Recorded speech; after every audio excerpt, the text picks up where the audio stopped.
ତେତେୟା ଯୁଗର କଥା। ଘୋର ଜଙ୍ଗଲ ଭିତରେ ଦଳେ ଶବର ଜାତି ଲୋକ ବାସ କରିଥାନ୍ତି। ଶବର ଜାତି ଲୋକମାନେ ଶିକାର କରି ପେଟ ପୋଷନ୍ତି। ଗେହ୍ଲା ଶବର ରାଜାଙ୍କର ଗୋଟିଏ ବୋଲି ଝିଅ।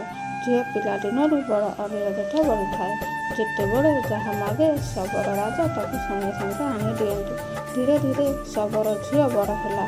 ଆଉ ଜଣେ ଶବର ରାଜପୁଅ ସାଙ୍ଗରେ ତା ବାହାଘର ଠିକ୍ ହେଲା। ଶବର ଝିଅ ଜାତି ଛୋଟ ହେଲେ ବି ତା ମନ ଭାରି ବଡ଼। ଜଗତର ପଶୁପକ୍ଷୀଙ୍କ ପାଇଁ ମନରେ ଭାରି ଦୟା। ଉଡ଼ିଗଲା ଚଢ଼େଇକୁ ଭୋକ ହେଲେ ବି ଝିଅ ଜାଣିପାରେ। ସେମାନଙ୍କ ଆହାର ଦିଏ। ମଣିଷ ପଶୁ ସମସ୍ତଙ୍କର ଦୁଃଖରେ ସେ ଦୁଃଖିତ ହୁଏ। ଯେତେବେଳେ ଶବରୀ ବାହାଘର ପାଇଁ ଆୟୋଜନ କରାଗଲା ସେତେବେଳେ ଶବରୀ ବୁଝିପାରିଲା ଯେ ବାହାଘରେ ପଶୁପକ୍ଷୀ ଶିକାର ହେବେ। ଶବର କୋମଳ ମନରେ ବଡ଼ ଦୁଃଖ ହେଲା। ଜଙ୍ଗଲରେ ନିହାତି ପଶୁପକ୍ଷୀମାନେ କିପରି ବଞ୍ଚିବାକୁ ହେବ ସେ କଥା ସେ ଭାବିବାକୁ ଲାଗିଲା। ତେଣୁ ସେ ଦିନ ରାତିରେ ଘର ଛାଡ଼ି ଗୋଟିଏ ଦୂର ଜଙ୍ଗଲକୁ ପଳାଇଲା। ଶବର ରାଜା ଲୋକମାନେ ରାଜାର ଝିଅକୁ ଖୋଜିଲେ। ଶେଷରେ ସେମାନେ ଭାବିଲେ ଯେ ରାଜ ଝିଅକୁ ବାଘ ଖାଇଯାଇଛି। ଝିଅକୁ ଆଉ ଖୋଜିଲେ ନାହିଁ। ଏଣେ ଶବର ରାଜା ଝିଅ ଗୋଟିଏ ଗଛ ଉପରେ ଚଢ଼ିଯାଇ ଲୁଚି ବସିଲା। ସେ ବାଟରେ ମୁନି ଋଷିମାନେ ଯିବା ଆସିବା କରୁଥିଲେ। ସେ ଜଙ୍ଗଲରେ ମାତାଙ୍ଗ ଋଷି ଆଶ୍ରମ ଥିଲା। ମାତାଙ୍କର ଋଷି ଓ ତାଙ୍କ ଶିଷ୍ୟ ଅନ୍ୟ ଶିଷ୍ୟମାନେ ପ୍ରତିଦିନ କଣ୍ଟା ଝଡ଼ପୂର୍ଣ୍ଣ ରାସ୍ତାରେ ପ୍ରତିଦିନ ଗମ୍ଫା ସରୋବରକୁ ଗାଧୋଇବାକୁ ଯାଆନ୍ତି। ପୁଣି ସେ ବାଟ ଦେଇ ଫେରନ୍ତି। ଜଙ୍ଗଲଟି ଋଷିମାନେ ମନ୍ତ୍ରଧ୍ୱନିରେ ପରିପୂର୍ଣ୍ଣ। ହୋମ ନିଆଁ ଜଙ୍ଗଲ ଆଲୋକିତ ହୁଏ। ଶବରୀର ମନ ଭକ୍ତିରେ ଭରିଯାଏ। ମୁନି ଋଷିମାନଙ୍କର ସେବା କରିବା ପାଇଁ ତାର ଭାରି ଇଚ୍ଛା ହୁଏ। ସେ ଏଣିକି ପ୍ରତିଦିନ ରାତିରେ ଉଠି ଅନ୍ଧାରେ ଅନ୍ଧାରେ ଜଙ୍ଗଲରେ ରାସ୍ତା ସଫା କରିଦିଏ। କଣ୍ଟା ଝୁଣ୍ଟା ଆଡ଼କୁ ଦିଏ। ଶୁଖିଲା ପତ୍ର ଓଳି ଦୂର ଜମା କରିଦିଏ।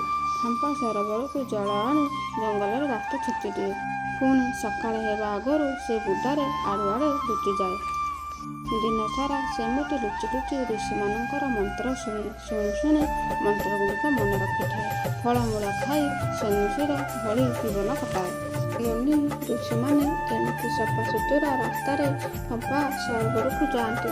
ରାସ୍ତାଘାଟ କିଏ ସଫା କରୁଛି ସେମାନେ ଜାଣିପାରନ୍ତି ନାହିଁ। ଏଣିକି ସାଧୁ ଜଙ୍ଗଲ ରାସ୍ତାକୁ ଚାଲିବାକୁ କଷ୍ଟ ହୁଏ ନାହିଁ। ଥରେ ଶବରର ଦେହ ଖରାପ ଥିଲା। ବଡ଼ କଷ୍ଟରେ ଜଙ୍ଗଲ ରାସ୍ତାରେ ସେ ଧୀରେ ଧୀରେ ସଫା କରୁଥିଲା। ସେତିକିବେଳେ ରାତି ହୋଇଗଲା। ତାକୁ ଜଣାପଡ଼ିଲା ନାହିଁ। ଋଷିମାନେ ଭୋରୁ ଉଠି ଫମ୍ପା ସରୋବରକୁ ଆସିଲା ବେଳକୁ ଶବର ଧରାପଡ଼ିଲା। ଏତେ ଦିନରେ ସମସ୍ତେ ଜାଣିଲେ ଯେ ଶବର ଜାତିର ଏକ ସ୍ତ୍ରୀ ଲୋକଟି ଜଙ୍ଗଲ ରାସ୍ତା ପ୍ରତିଦିନ ସଫା କରୁଛି। ମାତାଙ୍କ ଋଷି ମଧ୍ୟ ଆସି ସେଠାରେ ପହଞ୍ଚିଲେ। ଶବରୀ ସେମାନଙ୍କୁ ପାଦ ତଳେ ମୁଣ୍ଡ ଲଗାଇ ପ୍ରଣାମ କଲେ। ଋଷିମାନେ ଶବରୀ ଉପରେ ଖୁସି ହେଲେ ନାହିଁ ବରଂ ରାଗି ନିଆଁବାଣ ହୋଇଗଲେ। କହିଲେ ଛୋଟ ଜାତିରେ ଜନ୍ମ ହୋଇ ତୋର ଏତେ ସାହସ? ଯେଉଁ ରାସ୍ତାରେ ଆମେ ଚାଲିବୁ ସେଇ ରାସ୍ତା ସଫା କରୁଛୁ? ଆମର ପୂଜା ମରା ହେଲା ସେଥିପାଇଁ ତୋତେ ଆମେ ଅଭିଶାପ ଦେବୁ। ଶବରୀ କାନ୍ଦି କାନ୍ଦି କହୁଥାଏ ପ୍ରଭୁ ମୁଁ ଜାଣି ଜାଣି ଅପରାଧ କରିନାହିଁ।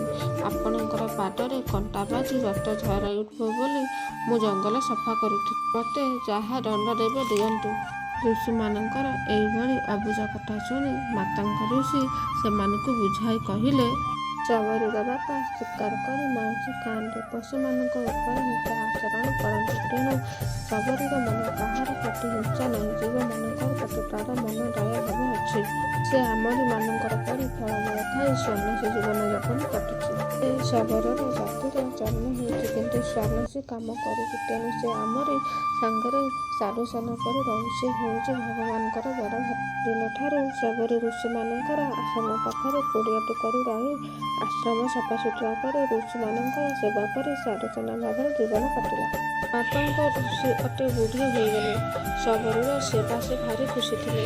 ଶବରୀକୁ ସେ ନିଜ ଝିଅ ଭଳି ଦେଖୁଥିଲେ। ମରିବା ପୂର୍ବରୁ ସେ ଶବରୀକୁ କହିଲେ ଦିନେ ଅଯୋଧ୍ୟାର ରାଜା ଦଶରଥଙ୍କର ପୁଅ ରାମଚନ୍ଦ୍ର ବନବାସୀ ଆସିବେ। ତାଙ୍କର ସ୍ତ୍ରୀ ସତୀ ସୀତାଙ୍କୁ ଲଙ୍କା ରାଜା ରାବଣ ଚୋରାଇ ନେବେ। ସୀତାଙ୍କୁ ଖୋଜି ଖୋଜି ରାମ ଲକ୍ଷ୍ମଣ ଦୁଇ ଭାଇ ଏଠାରେ ଆଇ ବସି ପହଞ୍ଚିବେ। ତମେ କୁଡ଼ିଆରେ ଅତିଥି ହେବ। ତୁମେ ସେତେବେଳେ ତାଙ୍କୁ କଂସନ୍ଦ ସୁଗ୍ରୀବଙ୍କର ଠିକଣା ବତାଇ ଦେବ। ସୁଗ୍ରୀବଙ୍କ ସହ ବନ୍ଧୁତା କରି ସେ ଲଙ୍କା ଜୟ କରିବେ। ସେଦିନଠାରୁ ଶବରୀ ପ୍ରତିଦିନ ରାମଚନ୍ଦ୍ର ଆସିବା ବାଟକୁ ଚାହିଁକି ବସେ। ସବୁବେଳେ ସକାଳୁ ଉଠି ସେ ଘର ଲିପା କରେ, ଜଙ୍ଗଲ ସଫା କରେ, ପାଣି ଛେଚେ, ଫୁଲ ତୋଳି ଜଙ୍ଗଲରେ ରାସ୍ତାରେ ବିଛେଇ ଦିଏ। ଜଙ୍ଗଲ ଫଳମୂଳ ତୋଳି ରାମଚନ୍ଦ୍ର ପାଇଁ ସାଇତିକି ରଖେ। ସେ ନ ଖାଇ ନ ପିଇ ଦିନସାରା ରାମଚନ୍ଦ୍ର ଆସିବା ବାଟକୁ ଚାହିଁ ବସିଥାଏ। ସକାଳୁ ଉଠି ରାମଚନ୍ଦ୍ର ଆସିବେ ବୋଲି ଆୟୋଜନରେ ଲାଗିଯାଏ। ଏମିତି ରାମଚନ୍ଦ୍ରଙ୍କ ବାଟ ଚାହିଁ ଚାହିଁ କେତେ ଦିନ, କେତେ ମାସ, କେତେ ବର୍ଷ ବିତିଗଲା। ଶରୀର ଥୁରୁ ଥୁରୁ ବୁଢ଼ୀ ହୋଇଗଲାଣି। ତା ଦେହ ବଳ ବି କମିଗଲାଣି। ଆଖିରୁ ଭଲ ଦିଶିବ ନାହିଁ। ସେ ଦୁର୍ବଳ ବି ହୋଇଗଲାଣି। ତଥାପି ସେ ନିରାଶ ହେଲେ ନାହିଁ। ତାର ବିଶ୍ୱାସ ଥାଏ ଯେ ରାମଚନ୍ଦ୍ର ନିଶ୍ଚିନ୍ତ ଆସିବେ। ସତକୁ ସତ ଦିନେ ରାମ ଲକ୍ଷ୍ମଣ ଆସି ଶବରୀ କୋଡ଼ରେ ପହଞ୍ଚିଲେ। ଶବରୀର ଆନନ୍ଦ ଦେଖି କି ଖୁସି, ଆଖିରେ ଲୁହ ସେ ରାମଚନ୍ଦ୍ର ପାଦ ଧୋଇଦେଲେ। ନିଜର କାନିରେ ତାଙ୍କ ପାଦ ପୋଛିଦେଲେ। କହିଲେ, ପ୍ରଭୁ ଛାଡ଼, ଶବରୀଟାକୁ ଦେଖାଦେବ ବୋଲି ଜଙ୍ଗଲ ରାସ୍ତାରେ ଚାଲି ଚାଲି କହଣିଆ ପାଦକୁ କେତେ କଷ୍ଟ ଦେଲା। ରାମ ଲକ୍ଷ୍ମଣଙ୍କୁ ଆସନ ବସାଇ ଶବର ଫୁଲ ଚନ୍ଦନ ଦୀପଦାନ ଦେଇ ବନ୍ଦାପନା କଲା। ତାପରେ ବଣରୁ ତୋଳିଥିବା ଫଳତକ ଆଣି ତାଙ୍କ ଆଗରେ ଥୋଇଲେ। ଫଳ ଖାଇବାରୁ ରାମଚନ୍ଦ୍ର ହାତ ବଢ଼େଇବାରୁ ଶବର କହିଲେ, ଥାଉ ଥାଉ, ଖଟା ଫଳ କିଏ, ମିଠା ଫଳ କିଏ ତମେ ଜାଣିପାରିବ ନାହିଁ।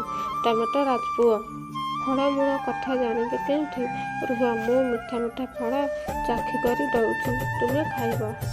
ପ୍ରଭୁ ରାମ ଓ ଲକ୍ଷ୍ମଣ ଆନନ୍ଦରେ ଶବରର ଅଇଁଠା ଗ୍ରହଣ କଲେ।